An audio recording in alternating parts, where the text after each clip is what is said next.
So welcome everybody to Class 3, God and Consciousness, Part 2. And in this particular part of our class, we're going to be taking a look at you.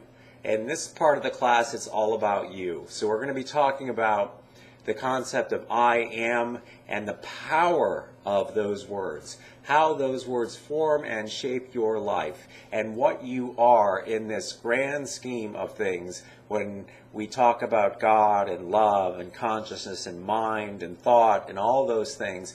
How do we apply that in our lives to lead joyful lives, to lead fulfilling lives, and to bless others on our way? Because it's not just about ourselves, it's about everybody else. And also, if we think of ourselves as one, and I mean that in its infinite term, if we are all one, if we are all joined in heart and mind, then whatever we do, like the wings of a butterfly being felt around the world, our thought forms and shapes the entire world. So some of us sit and think, well, the world is in disarray. The world has these problems. What can I possibly do? You can do anything you want to do. We have at our disposal the infinite power and presence of God, this power of love. So as you change your mind, you change the world. So let's start with our opening prayer.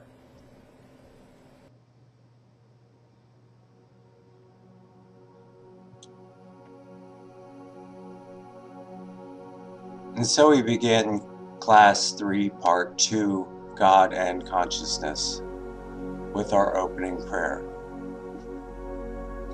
I invite you to get comfortable and join me in consciousness.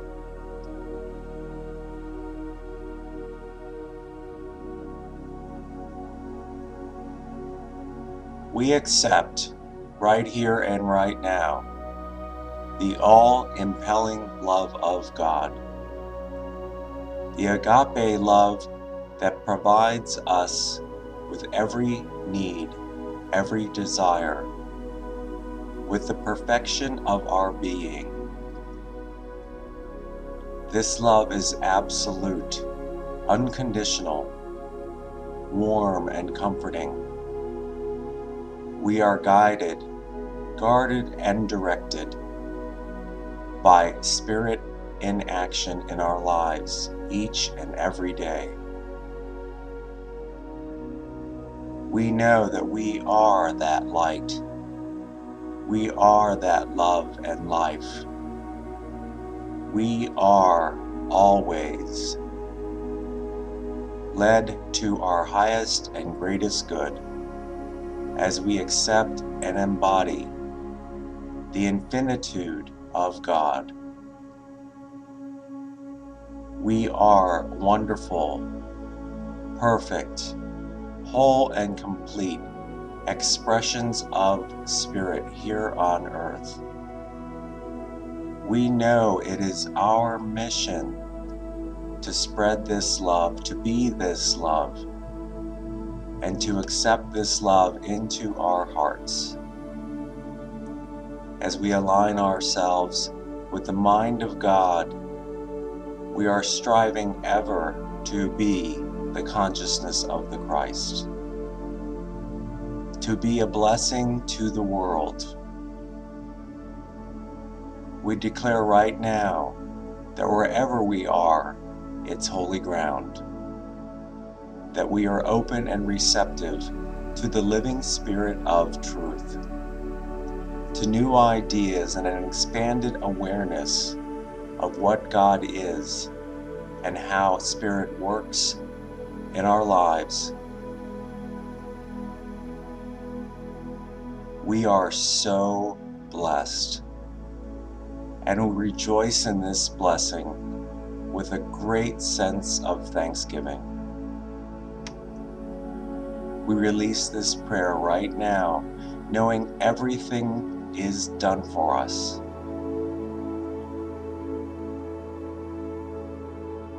And so it is.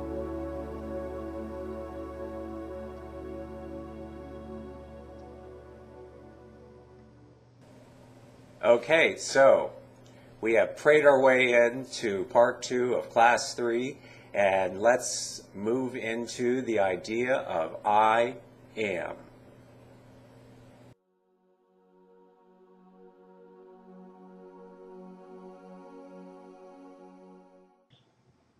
So welcome to class 3, part 2, God and Consciousness.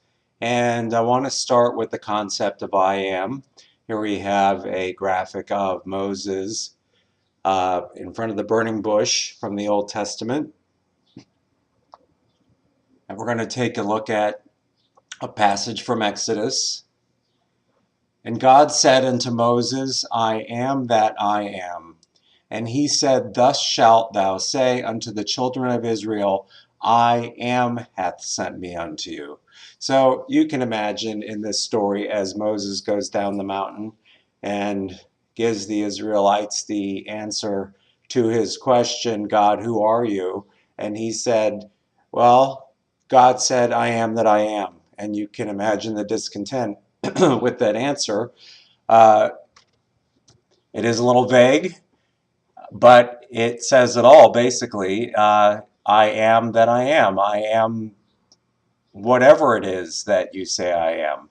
So we attach great power to these words, I am, not only when it comes to God, but when it comes to us.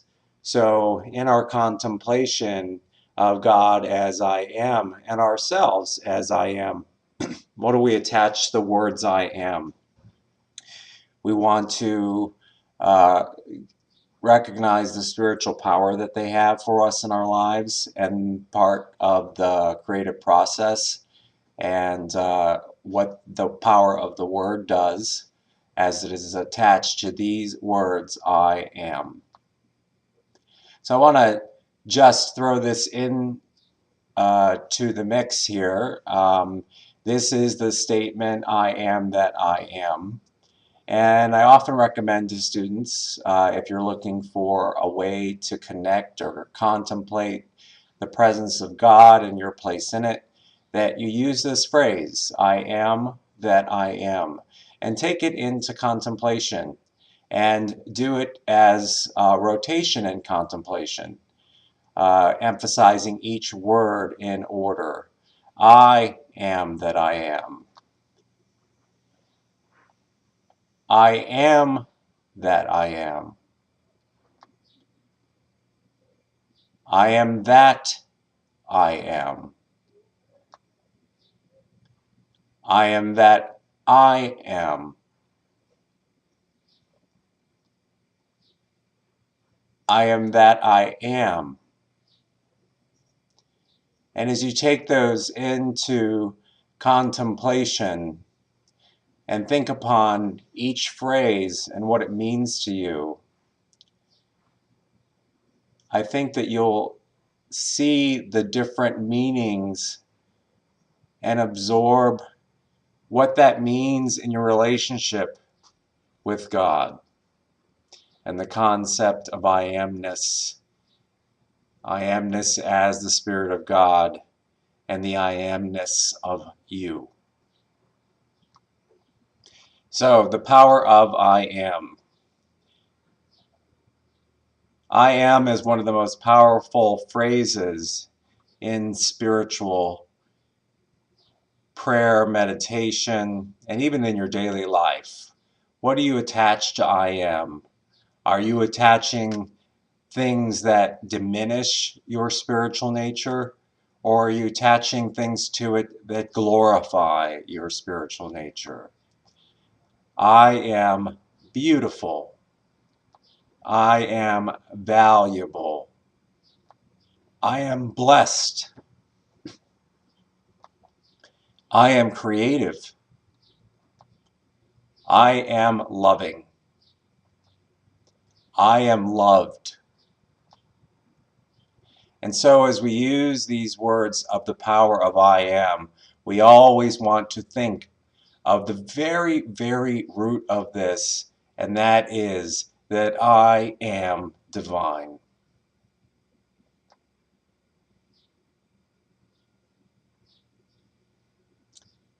So the power of I am. Be mindful of the power of I am. It's what you say you are. So distinguish between your feelings and the truth of who you are. I am having the feelings of sickness, but I am healthy, whole, and complete. I am feeling limited because of my job, but I am abundant and prosperous.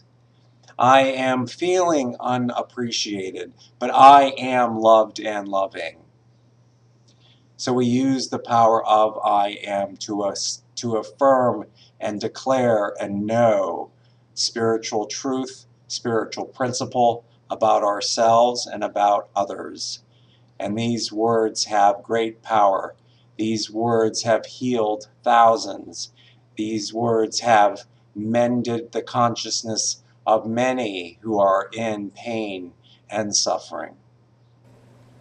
Okay, so we want to be cognizant. We want to be mindful. We want to be aware of what we are attaching to the words I am. They are a definitive declaration into the divine substance of being about what it is that we are. I am joy. I am love. I am perfect health. I am divine expression, creative and free. I am whatever it is you want to be. And at the basis of this, we know that I am divine. Now, as we are in our humanness and we have challenges that face us, we have feelings of anxiety, feelings of doubt, feelings of fear. We want to label those as such. I am feeling fearful. I am feeling poor. I am feeling whatever it is you're feeling. Your feelings are valid, but use those feelings as a signal that you need to get to the right place in mind, the right I am divine principle. So if I am feeling in lack and limitation, if I am feeling as if I am not whole or not worthy, then those are signals for us to get right with God and get right with ourselves and declare the truth. Declare that I am worthy. I am loved. I am perfect health. I am in a universe that's abundant and prosperous, and I accept that prosperity into my life right now. This is the power that you have as a spiritual being. This is what God gave you in His infinite love. So we accept that and we know that. And so now we're going to move on into our next section, which is about you.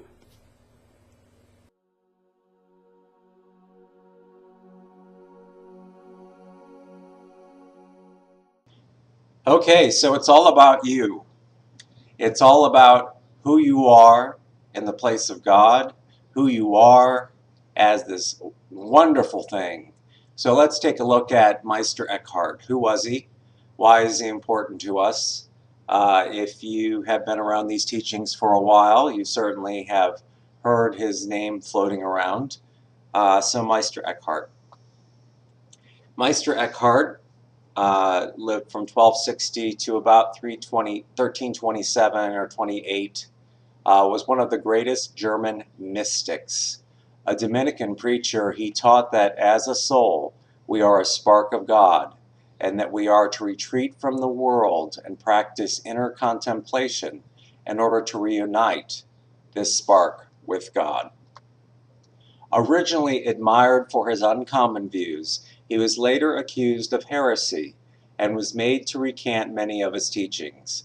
He was the author of a great body of treatises, sermons, and sayings, most of them lost today.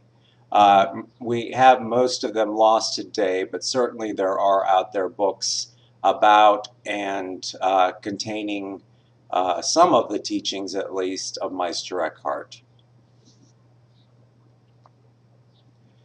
So Meister Eckhart declaring and knowing we are a spark of God, a spark of divinity. That terminology, spark, is used widely by the unity teaching, that we are a spark of the divine. And again, that we're to retreat from the world and practice intercontemplation in order to reunite with this spark of God. And again, this is the concept of turning away from appearances. And this doesn't mean that we don't go about living our daily lives. There's the story about the student going to his master and asking the question, "Master, what happens before enlightenment?" And the master replies, "Chop wood and carry water." And the student asks the master, "Master, what happens after enlightenment?" And the master replies, "Chop wood and carry water." So the day-to-day things that we do may not change, but what's inside changes. How we deal with those things. Our practice of chopping wood and carrying water may suddenly be more joyful, more fulfilling. We may find it to be a spiritual practice of meditation in repetition. We may use it to say mantras. Our life can change, even though our outside life does not. Our inner world, the realization of our inner spark, changes our being at great depth.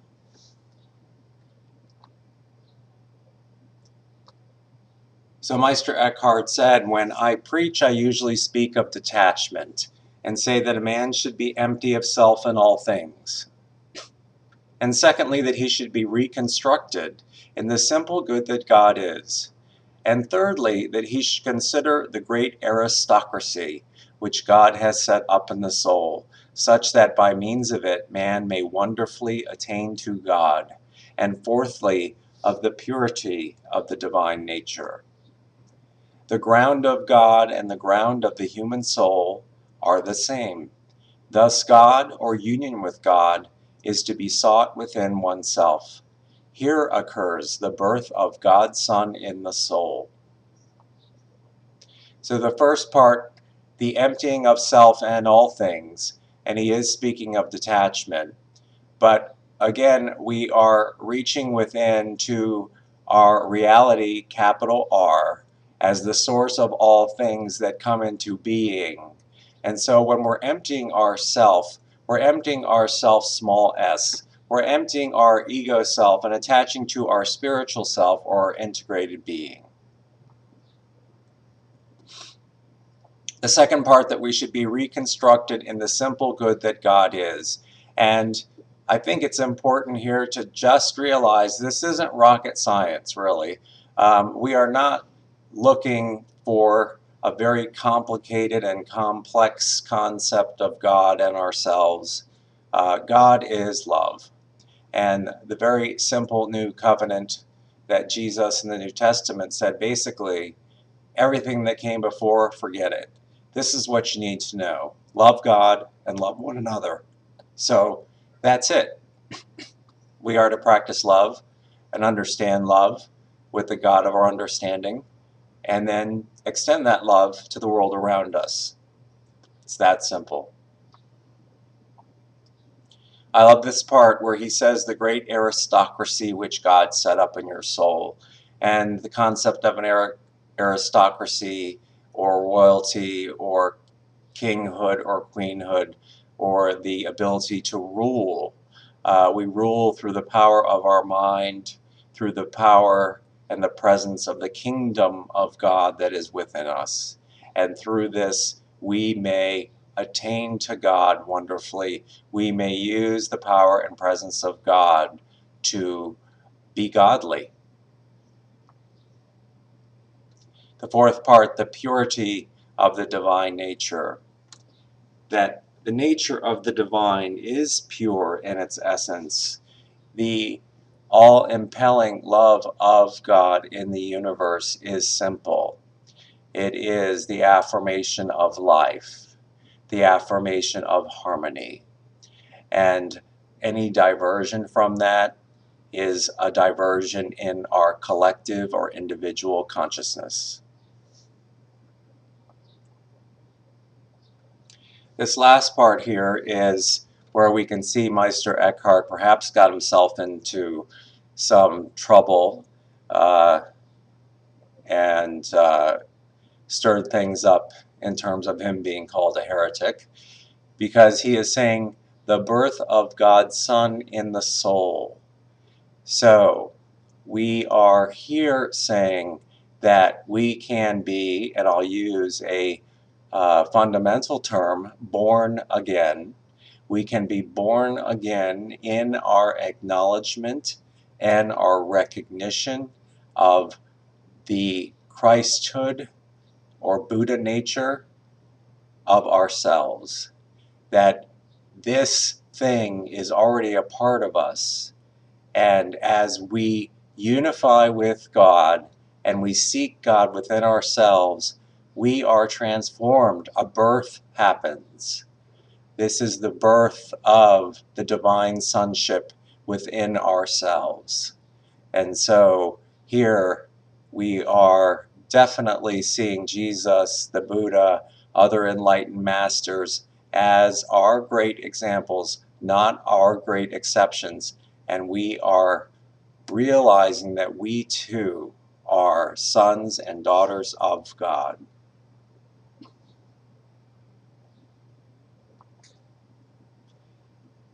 So here we're back to the concept of whatever you say. And this time it relates to you. Whatever you say you are, you are. So just as we said with God and the power of declaration and defining what it is that we believe God is, we redefine ourselves. And indeed, we redeem ourselves. To deem means to name. So redemption to us is the renaming or the redeclaration or the embodiment of what we really are as divine beings. So we reconcile or we come into agreement, this concept of God, with ourselves, and in the process we are redeemed. We rename ourselves as created in God's image. We are an expression of the divine. We are here with the full power and full presence of God to glorify Spirit in all we do.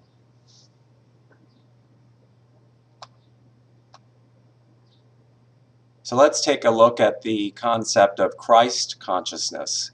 And Christ consciousness can also be called God consciousness, Buddha consciousness, can go by many terms, but it is the enlightened state of being. Christ consciousness is the integration of our unity with God and our human being. Jesus was a great example of this spiritual state of being and was given the name Christ as he demonstrated this elevated consciousness here on earth.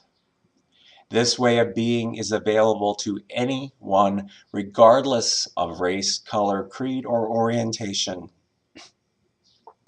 To live the one life through the one heart and one mind is attainable by any person, and this expanded awareness of God as the all in all will outpicture as love in the lives of those who seek it. So as we integrate, as we pull together, make one our spiritual and human bodies, and the concept of integration or integral being is very prevalent today in modern spirituality. Again, the writings of Ken Wilber, Barbara Marx Hubbard, and the like, or integral theory, the concept of being a full and complete human and divine being. The second, that it's available to anyone, to any person that seeks it, regardless of their past or present. It is merely a conscious choice, a conscious movement, a movement in consciousness, a thought, a realization, an acceptance. God does not judge. God is willing to give any part of itself to anyone that is willing to receive it. Christ consciousness is who we really are, a child of God, a co-creator with the source of all, the expression of perfect life, perfect love, and perfect being.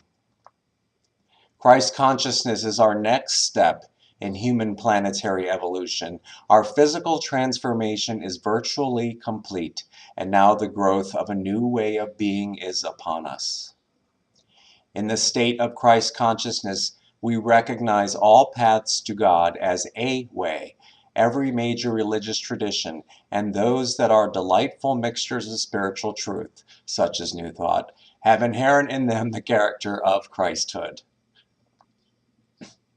So again, we are Christ consciousness in expression. Nothing happens if we just have realization. We really are here to express that divine sonship or kinship, that Christ consciousness, to use it in our daily life.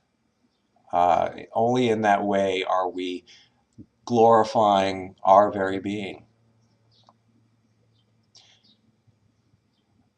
It's important to note that we believe that Christ consciousness, and certainly this is one of our very basic principles, that it is a way. Every major religious tradition has within it this concept of Christ consciousness or this elevated consciousness, and that they are not wrong, that this is a way, not the way. As soon as we declare something is the way, it becomes exclusive, and exclusivity leads to duality and takes us away from our concept of unity with all beings. Right up above there, I just want to touch on the idea of this being our next step in human planetary evolution. This concept is studied in depth by Barbara Marx Hubbard, no relation to L. Ron Hubbard.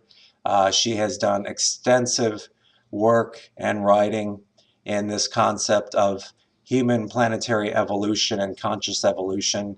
If you are interested in that, I'd recommend you seek out Barbara Marx Hubbard's books and websites, and she does webinars as well. Christ consciousness does not mean you are beholden to the Christian belief systems or religions. This state of consciousness is of God, independent of any dogma or creed.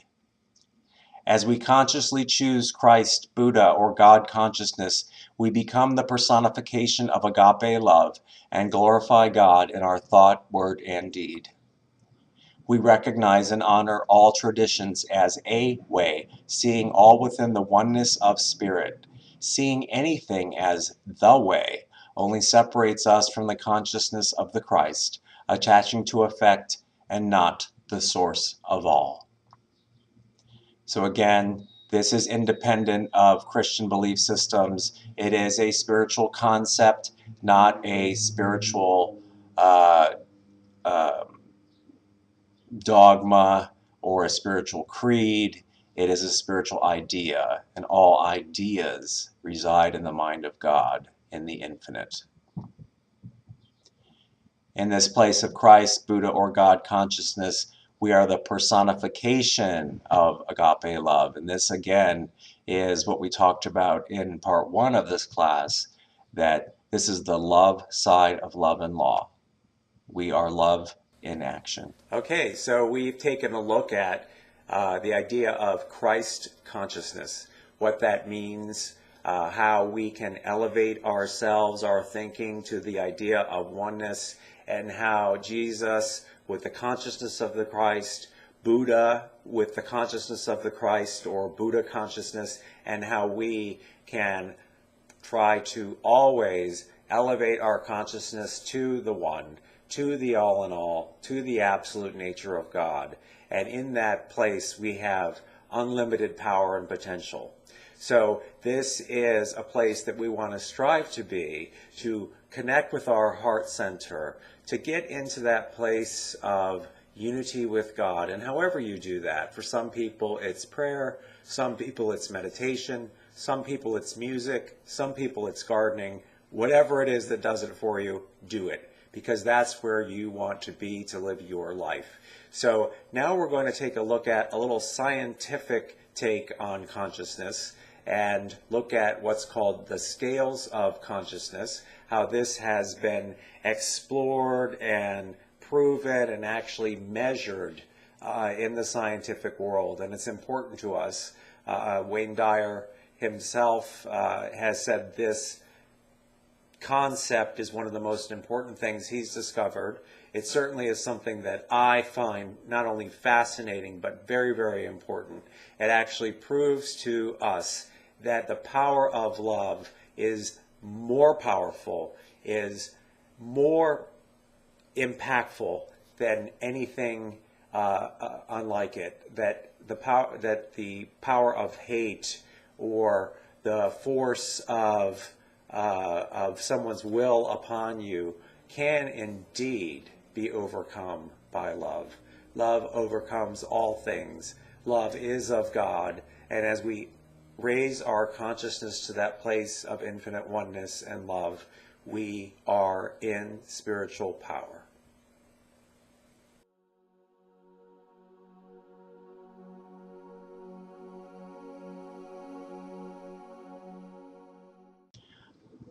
Okay, so in this section we want to talk about the scales of consciousness. And as I mentioned in part one of this class, we will move into kind of a scientific examination of consciousness and some of the work that's being done there.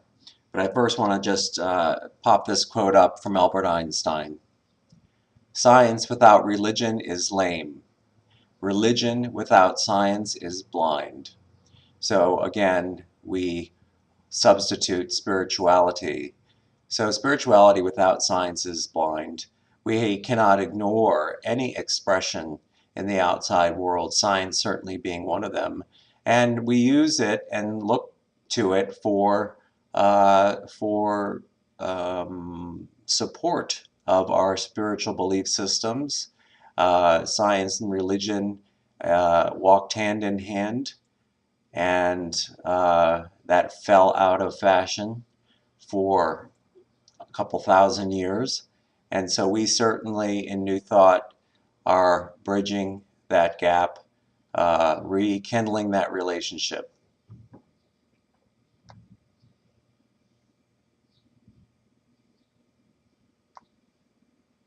So here we have the map of the scale of consciousness, and this chart is excerpted or adapted from the book Power versus Force by David Hawkins.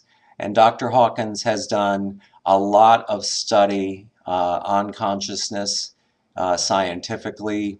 He has calibrated consciousness using kinesiology. I would recommend his many books. Again, David Hawkins. This one is Power versus Force. The concept here is consciousness as power or consciousness as force. The top part being power, the bottom part being force. So if we look at this map of consciousness, and again, we just want to draw from this general terms, we are looking at it to see that below that line there, we are in force. We are in force, and our God view, self view is very different than those above. So if we look at the bottom of God view, our view of God is despising and moving up, vindictive, condemning, uncaring, punitive, denying, vengeful, and finally we get to a place just below power where we view God as indifferent. And then that concept of God grows as we move up, that God is permitting, enabling, inspiring, merciful, wise, loving, one, all-being, and finally self, that we are God in expression. So we see also in the levels If we look to the bottom, shame, guilt, apathy, grief. And it's interesting, fear, desire, anger, and pride actually calibrate at a higher level, meaning you have more force than guilt and shame. Those calibrate at the very lowest level. So those are things that are very common in people who are in traditional religious systems. So our mission, really, our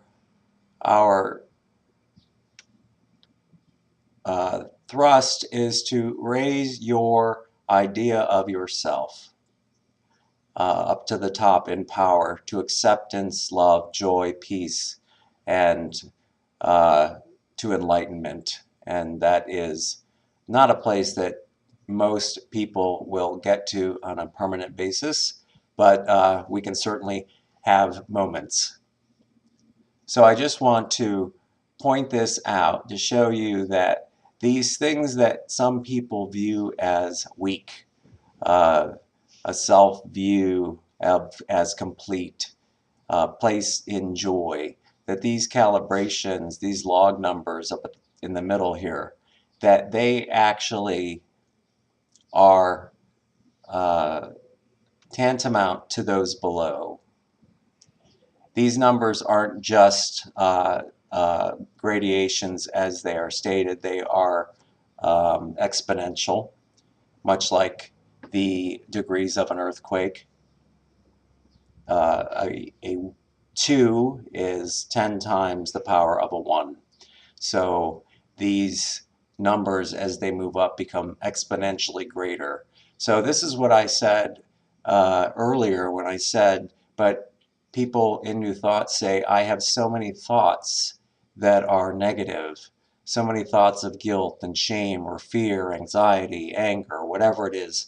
And I said that one thought in power, in spiritual power, obliterates that. And the reason for that is that it is so exponentially greater. When you are in alignment with a God view as one and a self view as complete, and in the place of joy, that thought in the creative process will completely eliminate all of those much less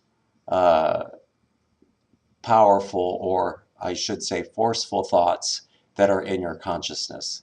So this is what I'm trying to get you to see, is that love has power, that our concept of God has power. And some people think that, hey, that's being a pacifist and I'll never get anywhere in this world. We're starting to see scientifically you will. Just believe it. So I want to focus on this top part for now. Later classes will examine this a little more in depth, but the top part being power. So here is the top section kind of blown up. Text is not that great, but hopefully you can see it. So first let's take a look at this column, the God view. Again, our view of God moving from permitting all the way up to self.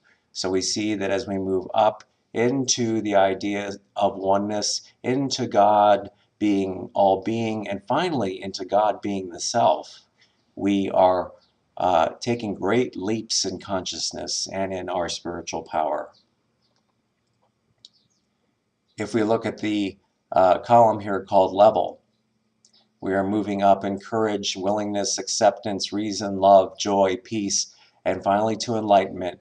We are moving up the scales of consciousness to more and more spiritual power. Our self-view, hopeful, harmonious, meaningful, perfect. And finally, the last is, which is consistent with the concept of I am that I am. The emotions, the emotion of affirmation, trust, optimism, forgiveness, understanding, reverence, serenity, bliss, and finally the ineffable, that which can't be described. There's no emotion that describes this place when you are enlightenment. some people would say bliss. I don't even know if that's descriptive. It's just beyond expression. Again, these log numbers, exponential. So it's not just 50 separating the 2 and 250, it's exponentially greater. So you can see as you raise your consciousness, expand your awareness, seat that concept of God in your heart and soul, you really are coming into great spiritual power. Here is David Hawkins' book, Power versus Force. More information on Dr. David Hawkins is at www.veritaspub.com. There's a lot of tapes and CDs and other materials there. He's a fascinating person. His studies are fascinating. Wayne Dyer said this book was a life changer for him. It certainly changed my way of thinking about thought and the power of spiritual thought. So I'm a great fan of Dr. Hawkins.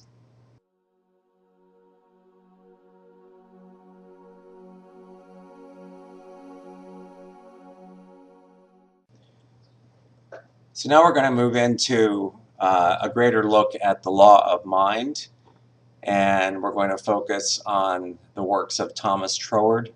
I want to just go back to our history of New Thought, our family tree, point out Thomas Troward in the scheme of things. So Thomas Troward lived from 1847 to 1916, an early teacher of mental science. Thomas Troward was Her Majesty's Assistant Commissioner and later Divisional Judge of the North Indian Punjab from 1869 until 1896. It is this later period for which he is best remembered and most celebrated. In it he was at last able to devote himself to his great interest in metaphysical and esoteric studies. The most notable results were a few small volumes that have had a profound effect on the development of spiritual metaphysics, in particular that of the New Thought movement, of which the teaching known as Science of Mind is Troward's most direct legacy. He was a much influential figure in the development of Ernest Holmes' religious science and Science of Mind. By 1902, at the age of 55, he had already thoroughly digested all of the sacred books of the Oriental religions, and they had certainly influenced his spiritual ideas. It is said that at one time a vision came to him about the development of a system of philosophy that gave peace of mind and the practical results of physical health and happiness to the individual.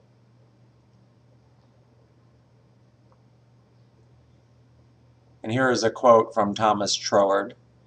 "The subjective mind is entirely under the control of the objective mind. With the utmost fidelity, it reproduces and works out to its final consequences whatever the objective mind impresses upon it." So here again, the idea of the subjective mind and the objective mind. And if you remember uh, the kind of a diagram of the science of mind and the creative process, the objective mind would be at the top, the place of thought, the subjective mind, the creative medium, or that which is subject to the objective mind. So objective love, subjective law, love and law. Again, that our thought in objective mind reproduces whatever the objective mind impresses upon it. The spirit within the creative medium always says yes. So kind of a silly analogy, but one that seems to make sense to people when I do classes, is a cookie press.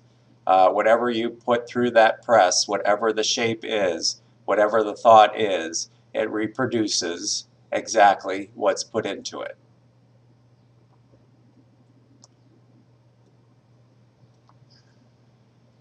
We can gradually grow into any condition we desire, provided we first make ourselves in habitual mental attitude the person who corresponds to those conditions. So this is a process for us. This is something that we work on spiritually. This is our spiritual growth and development. We grow into the condition we desire as we expand our consciousness and understanding of God and how God works in our lives. And this is from Dr. Emmett Fox in his lectures on the mental equivalent.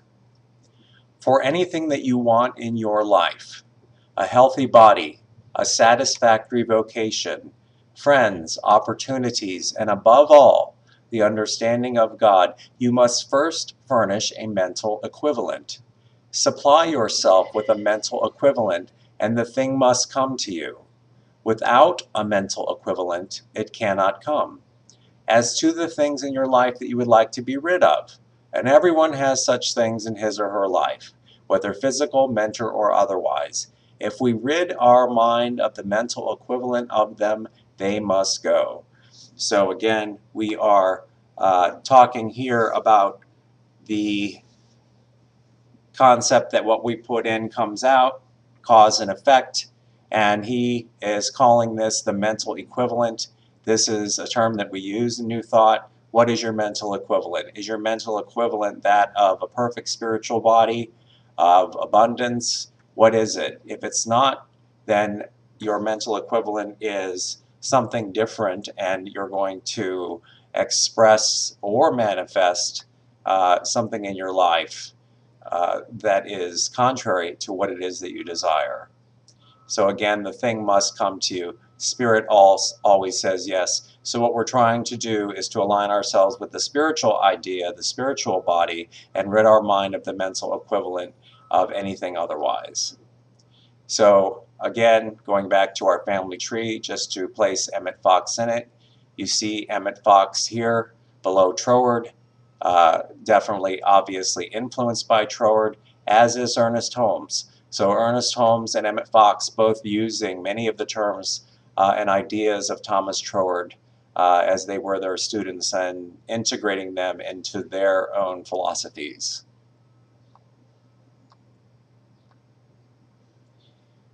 It is an enduring truth which can never be altered, that every infraction of the law of nature must carry its punitive consequences with it.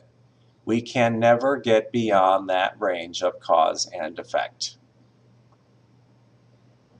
So the infraction of the law of nature carries its punitive consequences. The law of nature being what we put in must come out, and the law of nature, as we talked about in the passages about the wave and the ocean, and also about the sun. The sun in its very nature is to be the sun. It is not anything otherwise. The nature of us is to be a wave in the ocean but still united, or to be a divine being within the allness of God. And when we're not, we suffer. We suffer the consequences of it. We suffer the effects of thinking and being otherwise, of missing that mark. And this would parallel the idea of sin. When we miss the mark, this is the punitive consequence.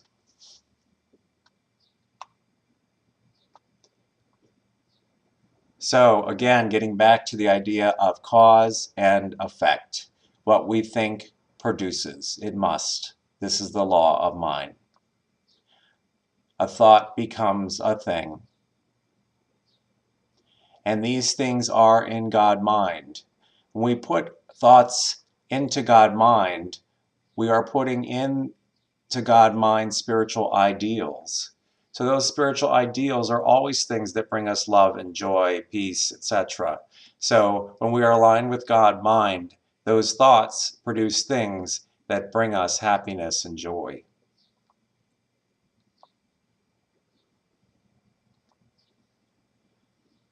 It becomes, therefore, the most important of all considerations, with what character we invest in the universal mind. For since our relation to it is purely subjective, it will infallibly bear to us exactly that character which we impress upon it. In other words, it will be to us exactly what we believe it to be. Whatever you say God is, God is. Whatever you say you are, you are. Whatever character you're investing into universal mind, spiritual or human, our relation to it is objective to subjective. It will produce for us exactly what we impress upon it.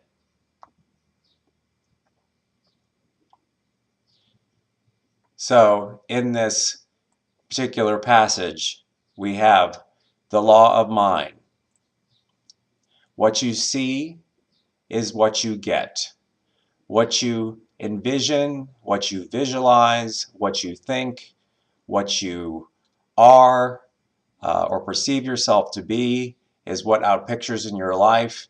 And again, that is the impersonal nature of the divine, in that it has given you and me the power of free will to put into the creative medium whatever it is we choose to. So the law of mind is a law that teaches us about cause and effect. Whatever we put into thought in and through divine mind must produce. This is the law. The objective mind, the thought in divine mind, creates through the power of an idea. The idea is put into subjective mind, the creative medium, the soil. The idea expresses as a person, place, thing, or situation. And the creative process begins in alignment with love or God mind. And we want to remember that idea of the creative process as opposed to the effectual creation, that we are creative beings, and as creative beings, when we align ourselves with God mind, we co-create with God a life of peace and harmony. So this is the law, objective mind affecting subjective mind, but we can produce good stuff for ourselves in alignment with love. So this diagram is going to show us what happens when we're putting in to our subjective mind feelings of I'm afraid, I'm not good enough, that I'm a sinner, that I live in lack and limitation, that I have no faith in God, that I'm only human. And so we get is what we call the black box, or now within our subjective mind, in our subconscious, we have the ideas, and these are formative thoughts, that we're fearful, we're apathetic, we're unworthy, and therefore depressed, that we have guilt and shame, we're withdrawing from spirit, that God is not the source of all, that my job is the source of all, that that the economy is the source of all, that our government is the source of all. And it puts us in a place of anxiety and anger and separation from God. And when we have those things in our life and we're trying to put divine ideas or ideas into that subjective medium, such as I am knowing for myself the perfect job, what outpictures for us is not the perfect job. What outpictures for us is a distortion of that, that I am unexpressed at work. If I'm putting in the idea of perfect health into that fearful, unworthy, shameful place of separation, what we're getting from that is sickness or illness. And sometimes sickness or illness for us is a sign for us to stop wherever we are and whatever we're doing and to get right with God. We're putting in the idea of a loving relationship, and what we're getting out is discord and disharmony because we're putting in thoughts into these false ideas, and these false ideas are producing for us something that's completely different than what we desire. So these false ideas are not seated in unity with Spirit. So we have a different way of approaching this. We think ideas of faith and affirm them for ourselves. We know that we are worthy.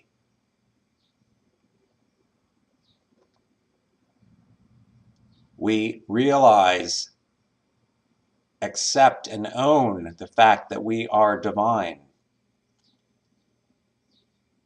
For those people, places, things, and ideas in our life that we need to bring forgiveness to, the unconditional agape love of Spirit, we bring them. We put our trust in God. We see ourselves as perfect and whole. We accept our wholeness, that we are not lacking anything. Our spiritual body is perfect. So now when we put these ideas of the perfect job into that consciousness, we outpicture a fulfilling career. Now when we put in the idea of perfect health into that consciousness, we are outpicturing vibrant health. Now when we put into this consciousness the idea of a loving relationship, we outpicture love and harmony. So in this place,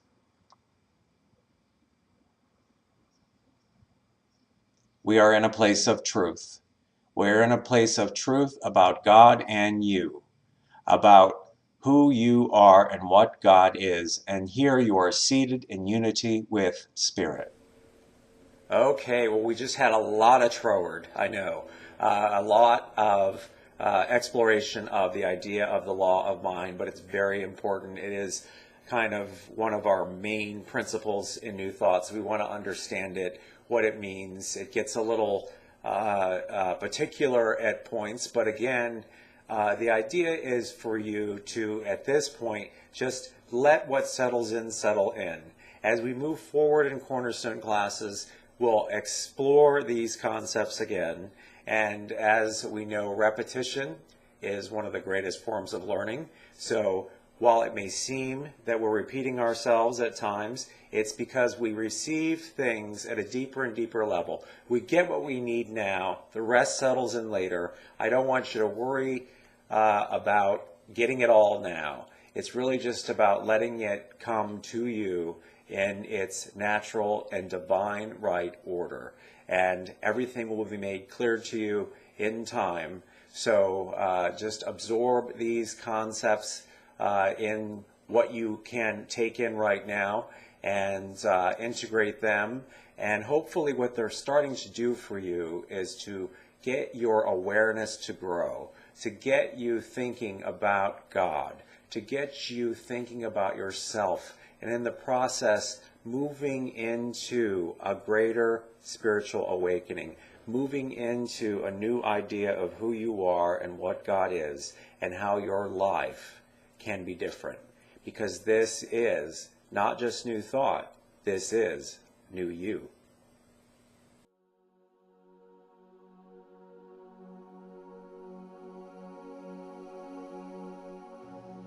And so let's take a look at the human ego, the much vilified part of ourself that many spiritual teachings and traditions tell us is the part of us that is sinful in nature, the big bad wolf. And we just want to realize that everything is of God, even the human ego, and that it can be integrated into our total being. And that the ego really gets a bad rap in the sense that it's looking out for us, it's looking out for our survival. It has been around to catalog all the things that have ever been told to it, including things like you're stupid, or you're fat, or you're a big fag, or you aren't capable, you are not worthy, you are horrible, you're slime, you're whatever it is that you've been told. All of that has been filed away for you, and it's actually been shown in the human brain that as we think our thoughts, these thoughts that have been thought over and over again, that have been ingrained in the ego, and that we tell ourselves because of our experience, have created grooves in our brain, much like a wagon wheel creates in the earth. And our thoughts slip right back into those grooves. And so we have to, as part of our spiritual growth, heal those grooves, find new roads to realizations about ourselves, about the wonder of ourselves, about the worthiness of ourselves, about the love that we are, about the perfection that we express. And so we need to take a look at the human ego and try to understand it, and then try to integrate it into a new idea. So the human ego has a conditioned view of the world. It has learned that there's me and there's you, there's us and there's them. In many cases, me against you or us against them. There is something in me that has assumed an identity based on my experience of the outside world, and thus defines how and why I interact with others. It is attached to effect and not to cause, not to God. It is rooted in the material and not the spiritual. It perceives the self as separate. It believes in limitation. So I want to tell a story now, a little bit cavalier, and it's a story about a scientist. And this scientist is extremely gifted. He has accomplished great things in his career, great scientific discoveries, very talented, very sure of himself, and has actually lived a life of kindness toward other people. But he gets wind of the fact that the angel of death is coming, and he's not ready. So he decides to make 13 perfect copies of himself to confuse death when death arrives, so he won't know which one to take with him. So, indeed, as he was told, death arrives. And death is indeed confused as he floats around between the now 14 versions of the scientist. And knowing that he can't decide which one is the real scientist, he leaves. At this point, the scientist is overjoyed that he has outsmarted the angel of death. So the angel of death goes back and thinks about it, thinks to himself, well, I really can't decide. I may have been outsmarted, but I have an idea.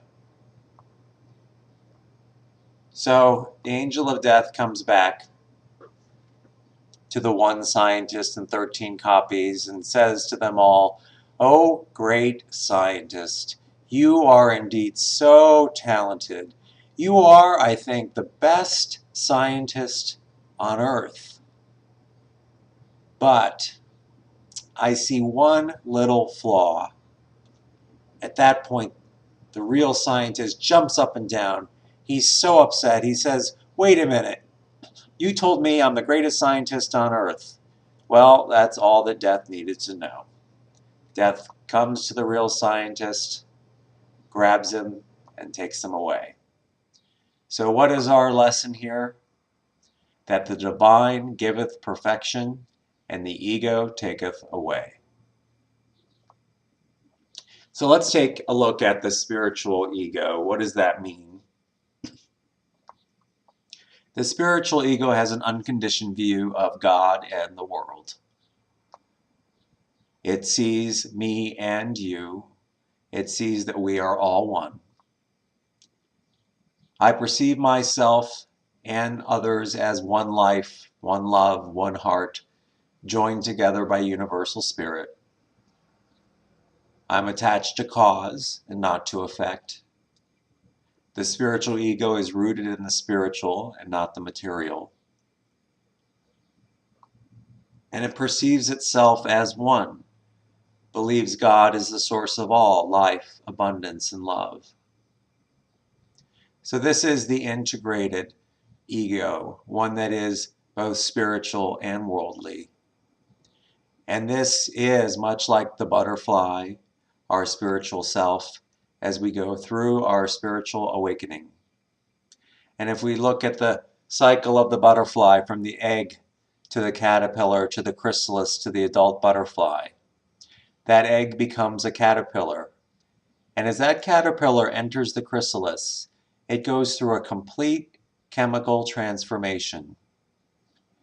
That caterpillar completely dissolves, and a new creature is created, a new thing is created, a new state of being arises, and that thing that arises is the butterfly, beautiful, able to spread its wings and fly.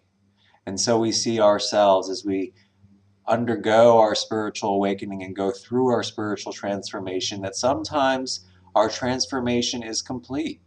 It's a complete transformation of our former self into this beautiful thing, this beautiful expression of God. And so we celebrate the God as you, this magnificent thing that you are, this expression of love.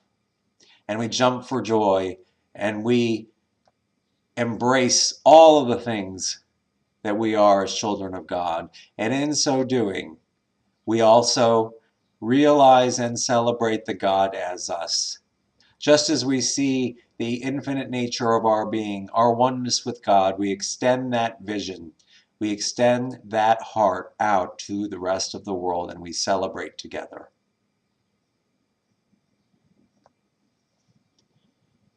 And so together, we know that we are not alone, but that instead we are all one.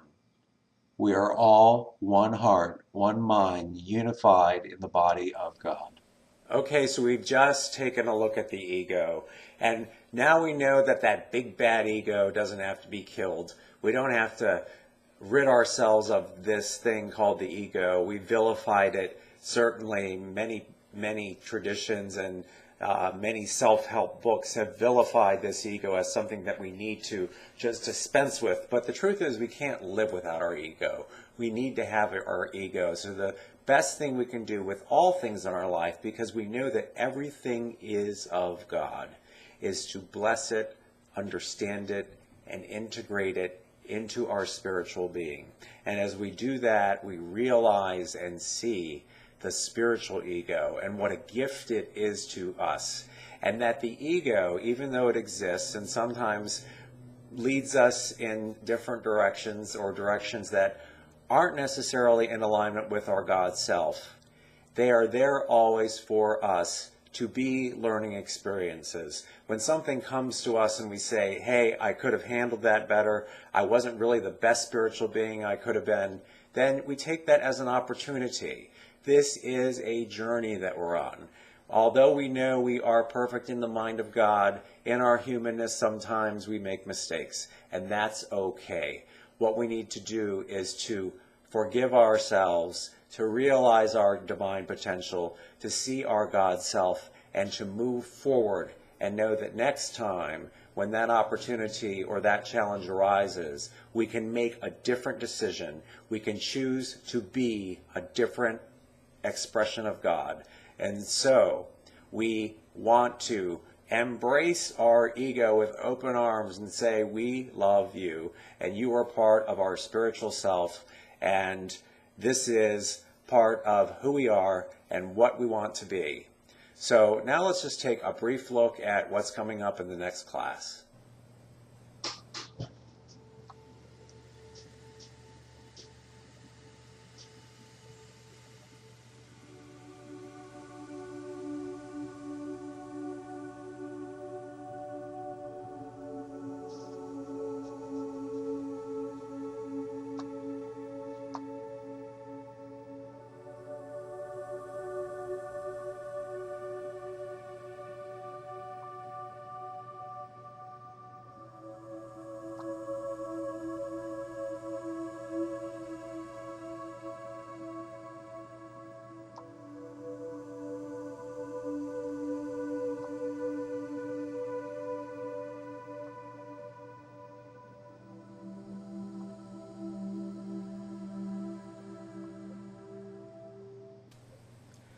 Okay, so we have come to a close of Class 3, Parts 1 and Part 2.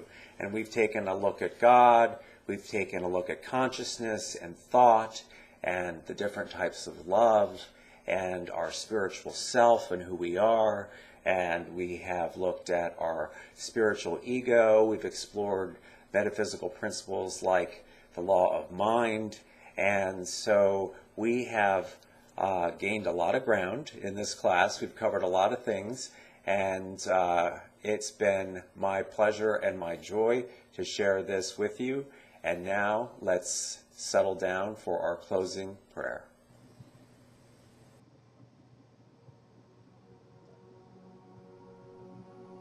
So please join me for our closing prayer. I invite you to get comfortable and join me in consciousness.